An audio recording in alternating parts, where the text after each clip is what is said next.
तीन बड़ी खबरों के साथ हम हाजिर हैं क्वेश्चन आवर में और जो तीन बड़ी खबरें आपके सामने हम पेश करने जा रहे हैं, आइए सबसे पहले आपको दिखाते हैं नरेंद्र मोदी का मैजिक। ऐसा लगता है कि एक बार फिर चला है और बहुत जोरों से। महिलाओं को आज फिक्की के एक सम्मेलन में नरेंद्र मोदी ने संबोधित किया और जिस अंदाज में, जिस लहजे में उन्होंने संबोधित किया, पहले तो लोगों का दिल जीता और दूसरी तरफ राहुल गांधी और कांग्रेस पर निशाना साधा, जिस पर करेंगे चर्चा।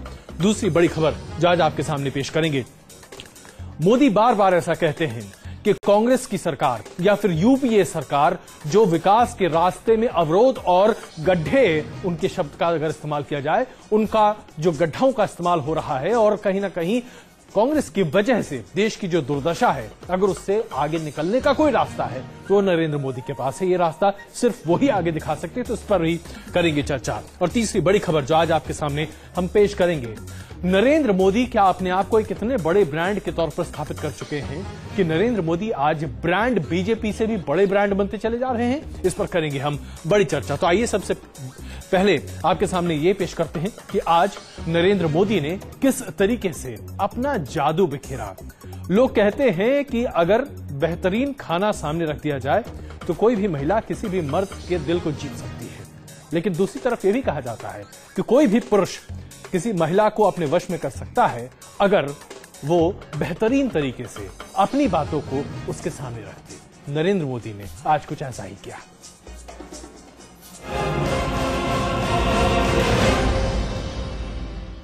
देश आजाद होने के बाद लग रहा था कि हम फिक्की के मंच से नरेंद्र मोदी ने महिलाओं के सशक्तिकरण से लेकर उनके अधिकारों की जमकर वकालत की।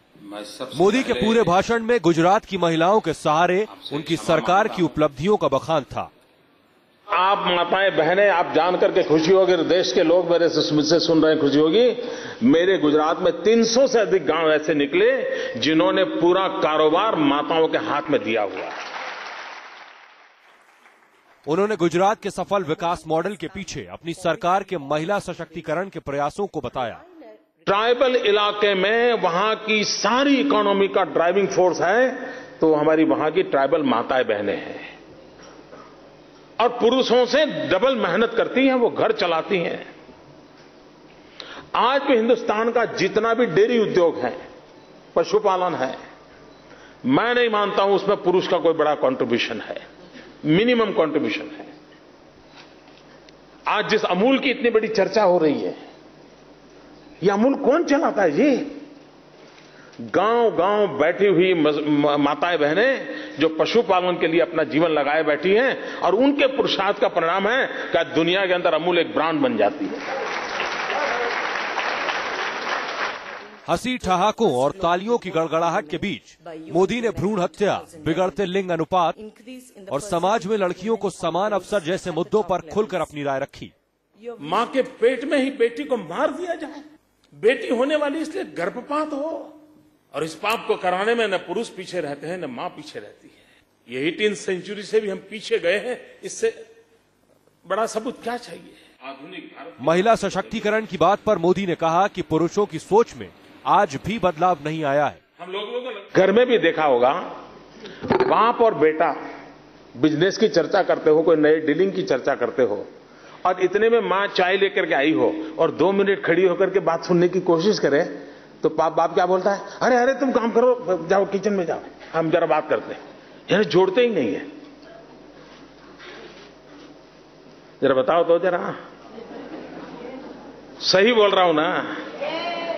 हाँ, तो ये बदलाव लाना है। फिक्की के कार्यक्रम में नरेंद्र मोदी ने भले ही नारी शक्ति को सलाम किया हो, लेकिन इससे पहले जब वो हिमाचल प्रदेश में एक चुनावी रैली में पहुंचे थे, तब उन्होंने केंद्रीय मंत्री शशि थरूर की पत्नी सुनंदा पुष्कर के बारे में विवादित टिप्पणी की थी। हमारे गरीब देश में ये 50 करोड़ की गर्लफ्रेंड, 50 करोड़ की गर्लफ्रेंड, ये गरीब देश को ये कहां ले जाएंगे लोग? हालांकि बाद में नरेंद्र मोदी ने अपने बयान पर सफाई देते हुए माफी मांग ली थी। फिक्की के मंच से मोदी ने अपने सूबे की महिलाओं की आर्थिक और सामाजिक हैसियत का जमकर बखान किया, लेकिन विपक्षी मोदी के दावों से इत्तेफाक नहीं रखते। आंकड़े बता रहे हैं कि क्या उन्होंने गुजरात का किया, और आप करना चाहते हैं तो पहले आप 33% तो ढंग से लागू करें। आप वही नहीं लागू कर रहे हैं। अब राज्यपाल वो क्या दोष देते हैं। अगर आंकड़ों पर गौर फरमाएं तो 2011 की जनसंख्या के मुताबिक गुजरात में 1000 पुरुषों के मुकाबले 918 महिलाएं, जो राष्ट्रीय औसत से 22 कम ठहरती हैं। साक्षरता के मामले में महिलाओं का आंकड़ा राष्ट्रीय औसत से ज्यादा है, लेकिन कन्या भ्रूण हत्या के मामले में गुजरात सबसे आगे है। पिछले 2.5 साल में कन्या भ्रूण हत्या के 2 लाख मामले सामने आए हैं। ये वो आंकड़े हैं जो मोदी के दावों को बेदम करने के लिए काफी हैं। लेकिन जैसे जैसे आधुनिक होते गए, मोदी किसी भी मौके को भुनाना अच्छी तरह जानते हैं। फिक्की की महिला विंग की बैठक में भी मोदी ने देश की आधी आबादी को अपने पाले में लाने का पूरा प्रयास किया। मोदी की नजर 2014 पर है, लिहाजा मोदी अभी से ही गुजरात की तरह पूरे देश में महिलाओं को अपने पाले में लाने की कवायद में जुट गए हैं। वीडियो जर्नलिस्ट सत्या के साथ अमितेश सिंह, न्यूज नेशन, दिल्ली। हमारे साथ 2 वरिष्ठ मेहमान इस वक्त जुड़ रही हैं। हमारे साथ नजमा हिप्तुल्ला इस वक्त मौजूद हैं, बीजेपी के वरिष्ठ नेता, और वर्तिका नंदा भी इस वक्त हमारे साथ मौजूद हैं। एक छोटा सा सवाल आप दोनों से लेना चाहूंगा। नजमा जी, पहला सवाल हम आपसे जानना चाहेंगे, नरेंद्र मोदी ने आज जिस तरीके से महिलाओं को संबोधित किया, आपको लगता है कि उनमें यह काबिलियत है कि महिलाओं का दिल जीत सकते हैं वो? देखिए, सवाल काबिलियत की नहीं है, सवाल उनके कार्यक्रम की है। उन्होंने गुजरात में अभी अपने भाषण में बताया था कि उन्होंने 50% महिलाओं को सत्ता में भागीदारी पंचायतों में देने का निर्णय लिया, उसका बिल पास किया, और वो बिल पूरा नहीं हो, बिल की पूर्ति नहीं हो सकी क्योंकि वो उसके ऊपर वहाँ के गवर्नर को एसेंट देना थी, और मुझे अफसोस है कि वहाँ की गवर्नर एक महिला होके उसके ऊपर एसेंट नहीं दे सकी है। दूसरी चीज है, जो नरेंद्र मोदी जी बात कर रहे हैं वो भारतीय जनता पार्टी की नीतियों है, और नीतियों को वो वहाँ लागू कर रहे हैं। वहाँ जो कुछ भी काम कर रहे हैं वो भारतीय जनता पार्टी के दृष्टिकोण को सामने रख के कर रहे हैं जी। तो हर भारतीय जनता पार्टी का नेता, कार्यकर्ता महिलाओं के बारे में जो भी बात कहता है वो सब कर सकते हैं। और नरेंद्र मोदी तो चीफ मिनिस्टर हैं स्टेट के, उनके हाथ में सत्ता है, उन्होंने बहुत कुछ करके दिखाया है। नजमा जी इसमें कई सवाल भी उठते हैं, माफ कीजिएगा मैं आपको बीच में भ्रूण हत्या बहुत हुई है जी, मैं इसी पर आना चाह रहा था। हालांकि मैं चाहता था पहले वर्तिका से पूछ लूं, लेकिन आपने उसका जवाब जी मैं आपको हाँ मैं बता देती हूँ। देखिए, भ्रूण हत्या एक ऐसा जुर्म है जो इस देश में हो रहा है, और उसकी वजह यह है कि हम पुरुष और महिला में फर्क समझते हैं जी। जिस दिन महिला को एसेट माना जाएगा उस दिन से ये भ्रूण हत्या आप बंद हो जाएगी। और मोदी जी ने इनकार नहीं किया, उन्होंने उस बात को छुपाया नहीं, कवर अप नहीं किया। नहीं, छिपा तो कोई नहीं सकता ना नजमा जी, जो आंकड़े हैं आंकड़ों को छुपा पाना तो आसान नहीं है। नहीं, आंकड़े हैं या अगर नहीं भी हो, हम लोग अपनी गलती को या हमारे यहाँ कोई खराबी हो रही हो उसको छुपा के कवर अप नहीं करते, उसको दूर करने के उपयोग ढूंढते, तरीके ढूंढते। जब तक हम एडमिट नहीं करेंगे कि हाँ हमारे यहाँ ये गलती हो रही है, बल्कि मैं उनका पूरा भाषण सुन रही थी, उन्होंने तो यहाँ तक कहा कि उनकी फेसबुक है, ट्विटर है, अगर किसी को उनकी कोई भी गलती दिखाई देती है तो वो जरूर उनसे पूछ सकते हैं। चलिए, नहीं, इतनी हिम्मत से जवाब देने वाले कितने नेता हैं जो आप मुझे बता सकते हैं? चलिए, इस पर हम चर्चा करेंगे। हमारे साथ कुछ ही देर में नगमा शाजिया आलमी भी जुड़ेंगी और साथ साथ इंदुबेन खाकरा भी हमारे साथ जुड़ेंगे। लेकिन वर्तिका जी, एक छोटा सा जवाब इस सवाल का, नरेंद्र मोदी के भाषण को सुनकर आपको क्या लगा? मुझे लगा कि नरेंद्र मोदी स्ट्रेटेजिक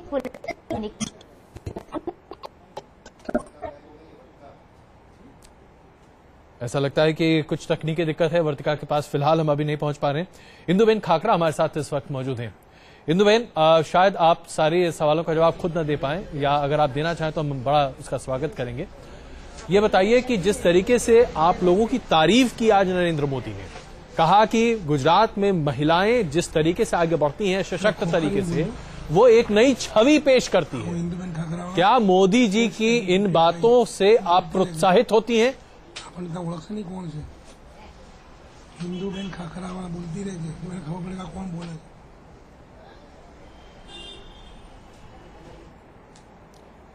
इंदु बहन जी, आप हमारी आवाज सुन पा रही हैं?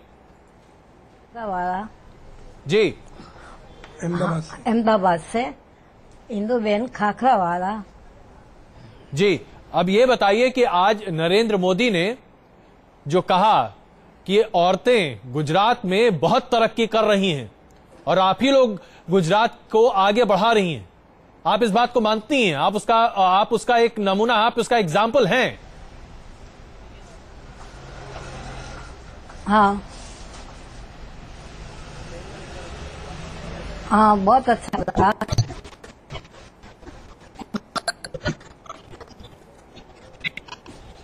आपने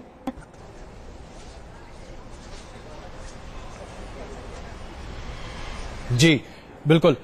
आइए, इससे पहले कि हम आगे बढ़ें और अपने और अन्य मेहमानों से भी बातचीत करें, आइए हम आपके सामने अब एक रिपोर्ट पेश करना चाहेंगे। फीकी के इस कार्यक्रम में नरेंद्र मोदी से सवाल जवाब का दौर भी खूब जोरदार तरीके से चला और महिलाओं ने गुजरात के मुख्यमंत्री नरेंद्र मोदी से तमाम तरह के सवाल पूछे। इस बीच नरेंद्र मोदी ने जहां कांग्रेस पर निशाना साधने की पुरजोर कोशिश की, वहीं एक बात और कही। उन्होंने कहा कि उनकी ऐसी कोई कमजोरी नहीं है जिसके बारे में वो खुद कह सकते हैं, लेकिन अगर लोगों को लगता है कि उनमें कोई कमजोरी है तो लोग उन्हें बता सकते हैं कि उनमें क्या कमजोरी है। हालांकि वो जरूर दार्शनिक अंदाज में कह गए कि कोई भी व्यक्ति ऐसा नहीं होता जो पूरी तरीके से मुकम्मल हो, कमजोरी हर किसी में होती है। पहले रिपोर्ट देखिए, फिर चर्चा करते हैं। गुजरात के मुख्यमंत्री नरेंद्र मोदी महिलाओं के सशक्तिकरण के मुद्दे पर फिक्की में महिलाओं के बीच थे। मोदी ने अपने 1 घंटे के भाषण में नारी शक्ति का जमकर गुणगान किया। इसके बाद बारी आई महिलाओं के तरकश से निकले तीखे सवालों की, जिसका जवाब मोदी ने बहुत ही आराम से दिया। आपका वीकनेस क्या है? वीकनेस बहुत ही कठिन सवाल है। उन्होंने पूछा आपकी वीकनेस क्या है? कोई मनुष्य पूर्ण नहीं होता है, हर एक के भीतर कुछ न कुछ कमियां होती है। कमियां मुझ में भी हैं।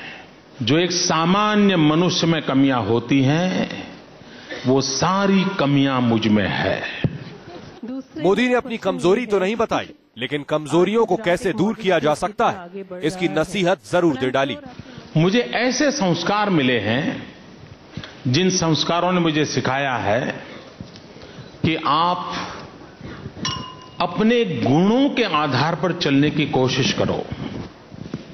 धीरे धीरे धीरे कमियां पीछे छूटती जाएगी, गुण आपका ड्राइविंग फोर्स बनेगा। मोदी ने महिलाओं के तीखे सवालों का बहुत आराम से जवाब दिया। अपनी बेबाकी के लिए मशहूर मोदी ने अपनी कमजोरी के सवाल को सबकी कमजोरी बताकर बहुत चालाकी से इस सवाल को भी टाल दिया। नहीं, मेल के लिए नहीं भैया, उसके लिए बहुत कार्यक्रम है। यही नहीं, महिलाओं को फेसबुक और ट्विटर जैसे नेटवर्किंग साइट्स पर उनकी कमजोरियां बताने की बात कहकर उन्होंने सीधे सीधे आधी आबादी को ही टारगेट कर डाला। विकास के तमाम दावों के बावजूद नरेंद्र मोदी गुजरात दंगों के भूत से अब तक अपना पीछा नहीं छुड़ा पाए हैं। शायद यही वजह है कि अपनी सबसे बड़ी कमजोरी के सवाल पर नरेंद्र मोदी असहज हो गए। वीडियो जर्नलिस्ट आरिफ के साथ अमितेश सिंह, न्यूज नेशन, दिल्ली। तो देखा आपने किस तरीके से नरेंद्र मोदी ने एक ऐसे सवाल का जवाब जो कि वाकई में बहुत टेढ़ा है, बहुत ही सहज अंदाज में दिया। नजमा जी इस वक्त हमारे साथ मौजूद हैं और नगमा जी भी हमारे साथ मौजूद हैं, कांग्रेस की नेता। नजमा जी, हम आपसे ये जानना चाहेंगे, नरेंद्र मोदी ने बहुत आसानी से ये तो कह दिया कि भाई हर मनुष्य में कमजोरी होती है, मुझ में भी है, जो कमजोरियां एक सामान्य आदमी में होती है मुझ में भी है। आपको लगता है ये बड़ा सहज जवाब था, या आप ये सोचती हैं कि इसी बहाने नरेंद्र मोदी अपने आप को बचा ले गए?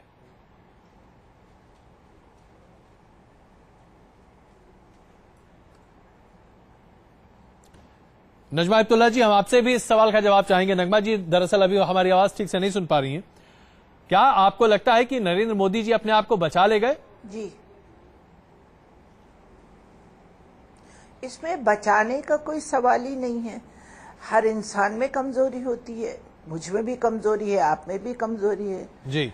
अगर कोई इंसान खुलेआम कह रहा है कि आपको मेरी कोई कमजोरी दिखती है, तो आप मुझे डायरेक्टली मुझसे सवाल कर सकते हैं, ट्विटर पे बताएं, फेसबुक पे बताएं, सोशल मीडिया में पूछें। और उन्होंने बहनों के सवालों के जवाब देने से पीछे तो नहीं हटे।